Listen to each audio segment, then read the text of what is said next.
સારા કર્મોનું ફળ તરત નથી મળતું, પણ જ્યારે મળે છે ત્યારે પૂરા વ્યાજ સાથે મળે છે. કોઈને કંઈ સાબિત કરવાની જરૂર નથી. જો તેને સમજાવીને પણ સમજાતું નથી તો સમય તેને બધું સમજાવશે. જે વ્યક્તિને સંતોષ નથી, ગમે તેટલું મળે તે અસંતુષ્ટ જ રહે છે. ભગવાન આપણને આ જગતમાં એટલી કાળજીથી મોકલે છે કે ન તો તમારે આવતી વખતે કંઈ લાવવું પડે છે અને ન તો જતી વખતે કંઈ લઈ જવાનું હોય છે. ફક્ત તમારા કર્મો અને ભગવાનનું લીધેલું હરિનામ તમારી સાથે જાય છે. મૃત્યુ પછી આપેલા વખાણ અને દિલના દુઃખ પછી માંગેલી માફી, આ બંનેનું કોઈ મહત્વ નથી. ભગવાન હંમેશા તમારી સાથે છે. આ સત્યને કોઈ પણ સમયે ભૂલશો નહીં.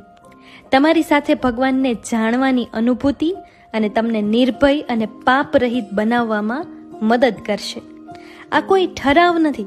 સત્ય એ છે કે ભગવાન હંમેશા દરેકની સાથે હાજર હોય છે.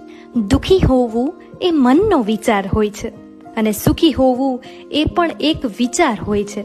તો વિચાર જ દુઃખ છે, વિચાર જ સુખ છે. વિચાર જ મનનો ઘાવ છે અને વિચાર જ એનો મલમ છે.